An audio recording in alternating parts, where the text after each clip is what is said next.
एक दिन एक गरीब लड़का फरहान जंगल में लकड़ियां काटने आया। उसकी मां बीमार थी और उसके पास दवाई के लिए पैसे नहीं थे। फरहान बहुत परेशान था, वो दुआएं करने लगा। अचानक एक नरम और प्यारी आवाज़ सुनाई दी, रुको फरहान। फरहान हैरत से इधर उधर देखने लगा मगर कोई नज़र न आया।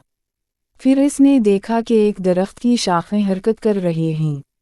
दरख्त ने कहा, मैं जानता हूँ कि तुम एक नेक दिल लड़के हो।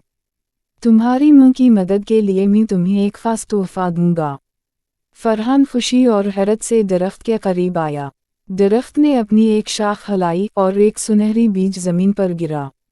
इस बीज को अपने घर के बागीचे में लगाओ, दरख्त ने कहा। ये तुम्हें हर रोज़ एक नया ख़जाना देगा, लेकिन याद रखना उसे सिर्फ नेक कामों के लिए इस्तेमाल करना। फरहान ने दरख्त का शुक्रिया अदा किया और बीज लेकर घर आया।